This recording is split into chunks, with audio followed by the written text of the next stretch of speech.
s'est beaucoup intéressé au développement de l'enseignement bilingue, nous en parlera tout à l'heure. Paulique Combotte, landernien, finistérien aussi, qui est le président d'Airfals Colbraise, une association dont il pourra nous décrire les missions tout à l'heure. Une association qui existe depuis bien longtemps, depuis les années 1933, qui a été créée par Jan Soye, dont Paulique pourra nous parler tout à l'heure. Et Stéphanie Stoll, la nouvelle présidente de Diwan, qui est costarmoricaine et qui nous fait aussi le plaisir d'être présente aujourd'hui. Alors pourquoi, me direz-vous, le Parti communiste s'intéresse aux langues et cultures régionales? Alors déjà, on peut dire que c'est une vieille histoire, dans la mesure où, depuis les années 20 à peu près, le Parti communiste défend l'expression des cultures régionales, des identités régionales. Il y avait le modèle de l'URSS, de la reconnaissance des nationalités. Il y avait aussi certainement un fond idéologique anticolonialiste, voire anti-État dans le Parti communiste de l'époque, qui fait que on a promu l'expression des autonomies régionales et des identités régionales en France. Et il y avait aussi des hommes, notamment un des fondateurs du Parti communiste, Marcel Cachin, qui était d'ailleurs un ami de Jan Soye, et qui, pour ce qui est du breton en tout cas, a été un compagnon de route de tous les défenseurs de la culture bretonne et de la langue bretonne, qui faisait ses discours en breton aux fêtes du Parti communiste en Bretagne, dans le pays bigoudin notamment. Il y a un très beau film qui voilà de ça, Qu'Evray Braise, sur une fête du Parti communiste en 1938.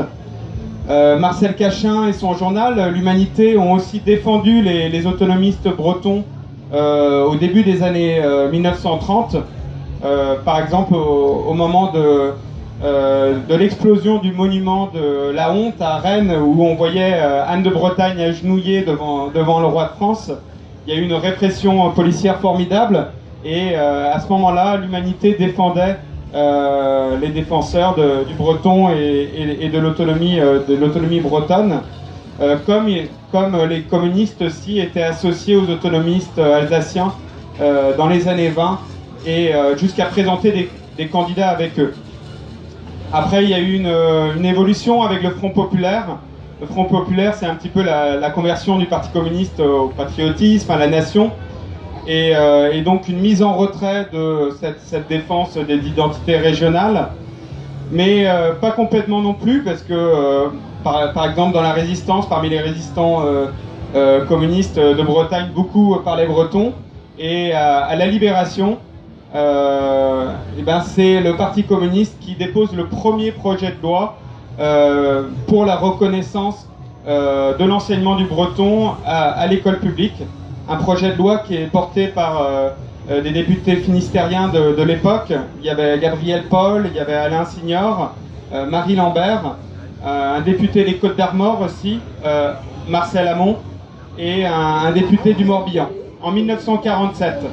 Ce projet de loi est enterré par le rapporteur, Dexon, qui va proposer un autre projet de loi, le premier projet de loi qui sera adopté en 1951, première reconnaissance des langues régionales. Aujourd'hui, le Parti communiste soutient la ratification des chartes, de la Charte européenne des langues régionales et minoritaires. Ça a été d'ailleurs un de nos débats avec le Parti de gauche et Jean-Luc Mélenchon, qui n'a pas du tout la même approche sur le sujet.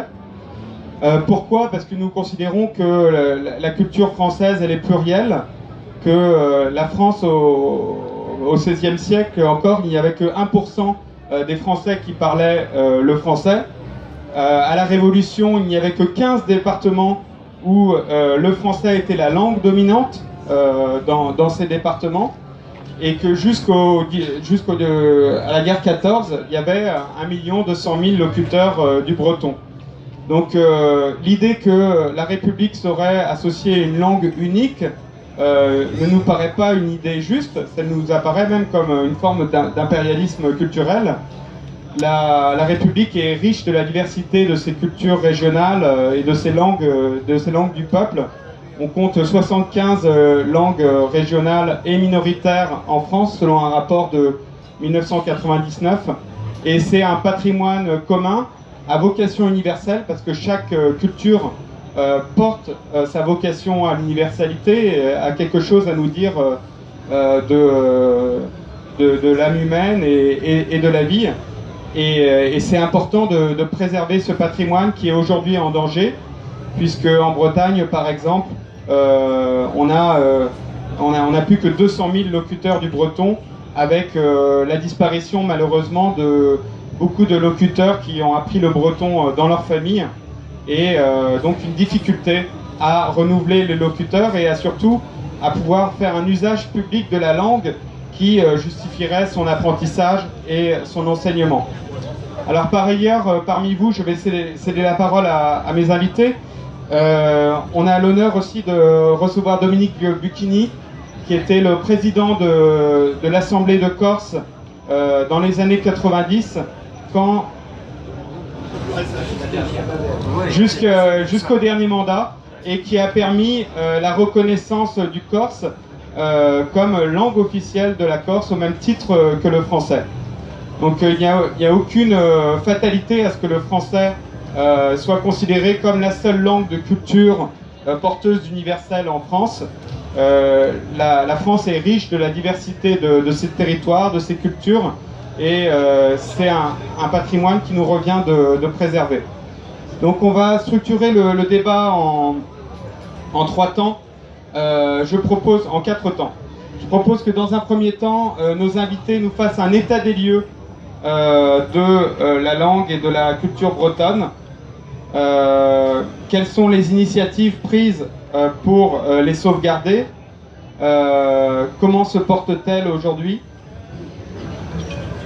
On pourra ensuite engager un échange avec le public, et dans un deuxième temps, j'aimerais que vous vous prononciez sur les mesures politiques qu'aujourd'hui on peut prendre à l'échelle nationale, européenne, régionale, pour sauvegarder l'enseignement du breton, pour développer la transmission de la culture, d'une culture vivante qui est métissée, des territoires régionaux, et on pourra engager une deuxième phase de dialogue avec le public.